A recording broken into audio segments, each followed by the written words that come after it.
So you see a federal agency doing something, and you want to influence the process somehow. What do? Let's talk about public regulatory comments, how to write them, and what to stuff them with. While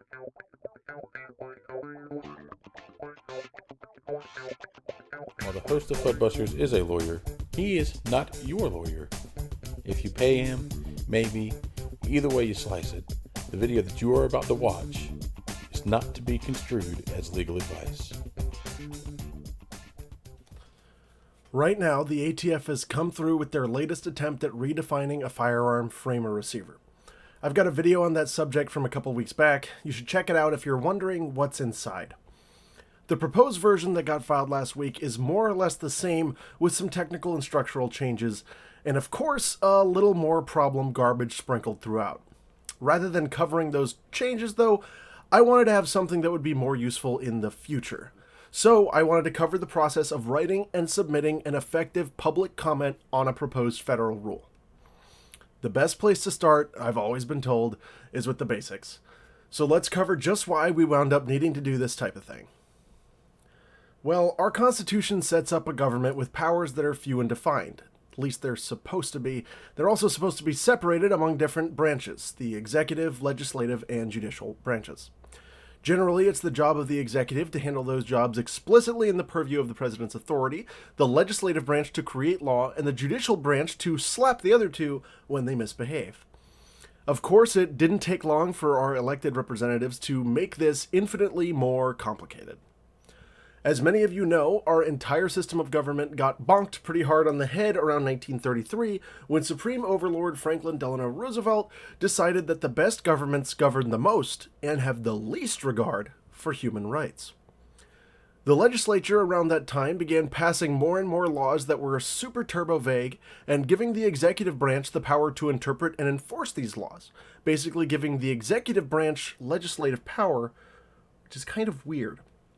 As these laws became more and more voluminous, they began calling for and necessitating the establishment of new special clubs in the president's playhouse. We call these executive agencies.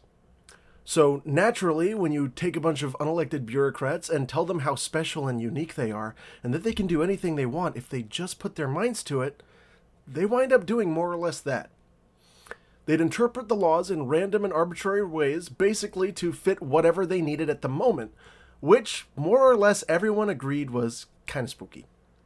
In the period between 1930 and 1939, 18 administrative agencies sprang up, doing their thing in kind of an unchecked way. Congress, after literally creating this monster, decided that maybe the monster was a tiny bit too unaccountable and mad with power. So they went ahead and enacted the Administrative Procedures Act, or APA, to regulate the regulators. The APA requires these agencies to keep the public informed of what they're doing, it establishes standards for rulemaking and defines when the courts can get involved, and it requires that the regulators let the public participate in the rulemaking process, such as through public commenting. Federal law requires these agencies to allow at least 30 days for us to submit data, views, or argument regarding most proposed rules. Some statutes, like the GCA, require a longer period. You can send in your comments by mail, fax, or the non-caveman way using the computer box over at www.regulations.gov.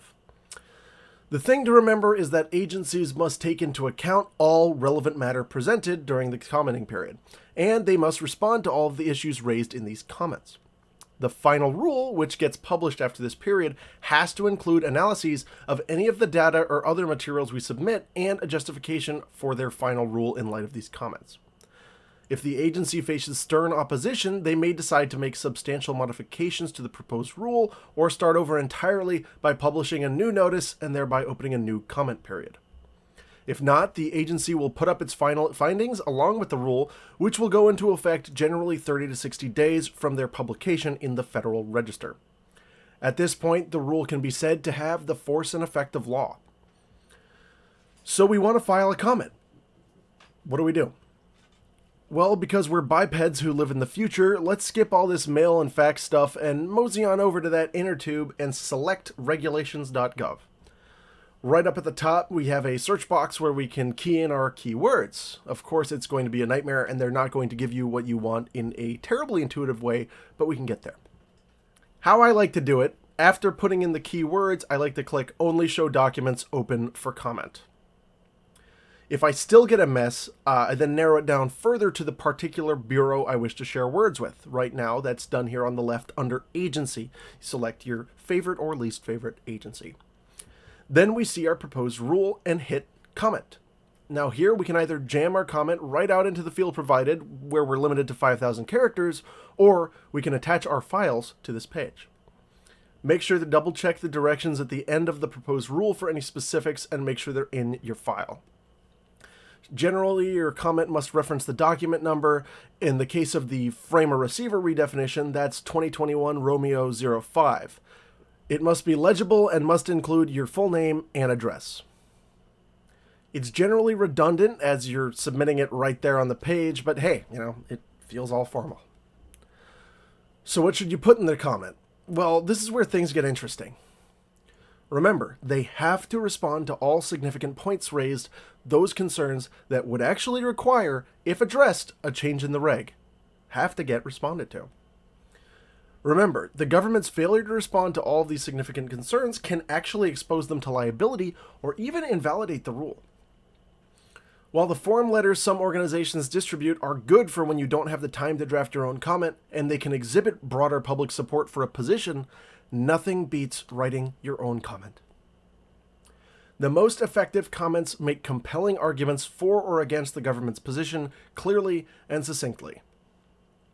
The most effective comments also, unfortunately, aren't directly abusive or offensive. You guys know I love fun posting, possibly more than anyone.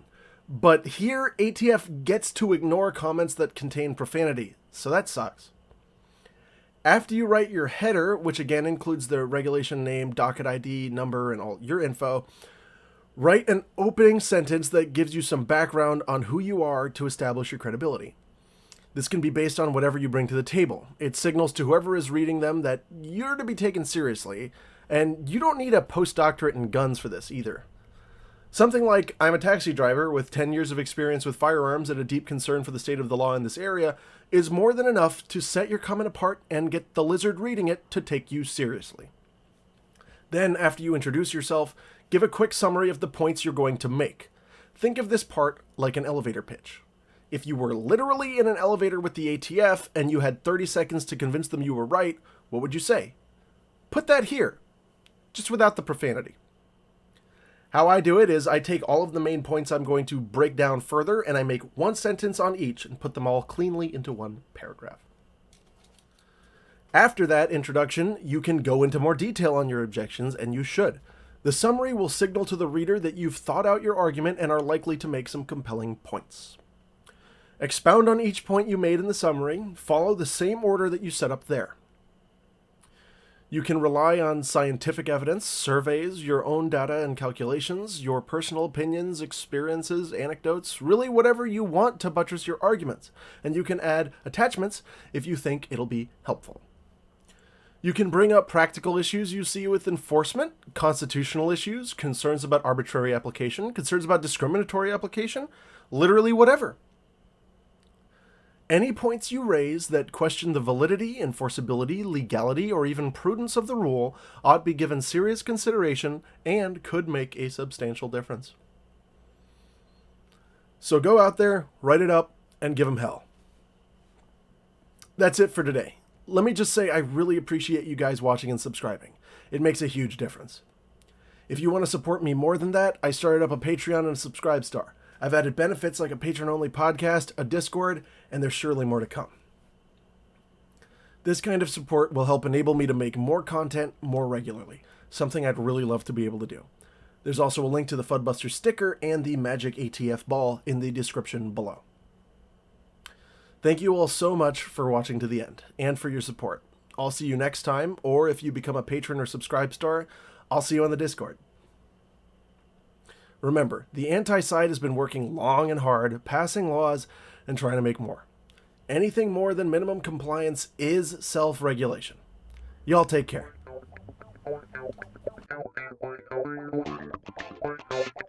Ow, ow, ow, ow, ow, ow.